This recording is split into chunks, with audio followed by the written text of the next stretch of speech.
বন্ধুরা, আজ আমি নিয়ে চলে এসেছি তোমাদের কাছে নতুন একটা রেসিপি।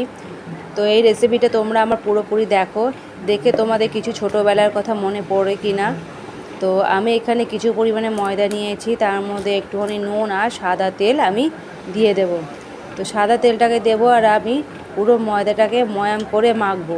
যতবার আমি তেল দেব ততবারই আমি আস্তে আস্তে করে ময়াম দিয়ে আমি ময়দাটাকে মাখবো।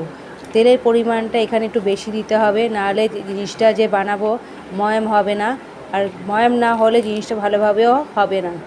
তারপর একটু জল দিয়ে আমি একটু শক্ত করে মেখে নিয়েছি। আধা ঘন্টার মতো আমি রেখে দিয়েছিলাম ময়দা মাখাটাকে আধা ঘন্টার উপর রেখে দিয়ে আমি কি করব, ছোট ছোট একদমই ছোট ছোট লেচির মতো আমি করে নেব।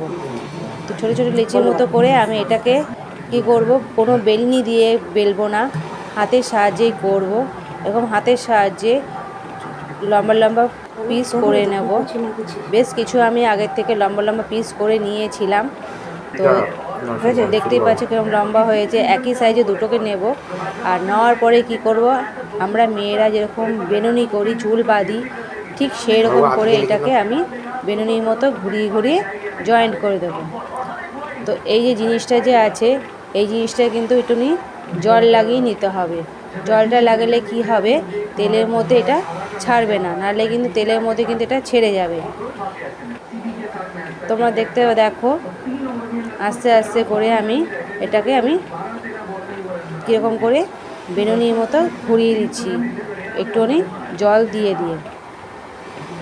তো জল দিলে জিনিসটা ভালোভাবে সেটে থাকে, খুলবে না।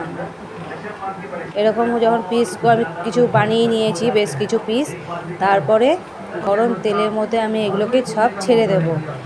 গ্যাসেরটাকে একদম কমিয়ে দিতে হবে, গ্যাসের আঁচ বাড়ানো যাবে না, একদম কম আঁচে এটাকে ভাজতে হবে।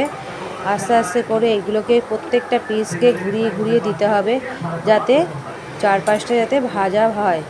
ভালোভাবে ভাজা ভাজা হয়ে গেলে, ভাজার মতো ব্রাউন কালার যখন চলে আসবে, তখন আমি এগুলোকে তুলে নেব। তখন কিন্তু যখন ভাজবে খুব সাবধানে, যাতে খুলে না যায় প্রত্যেকটা পিস।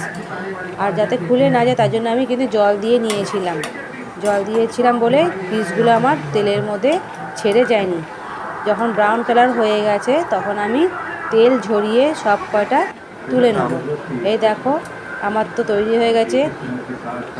দেখো তো কত সুন্দর বিস্কুট হয়ে গেছে। এরকম তোমাদের মনে পড়ছে কি, ছোটোবেলায় খেয়েছো এই ধরনের বিস্কুট? আমরা একসময় পাওয়া যেত না।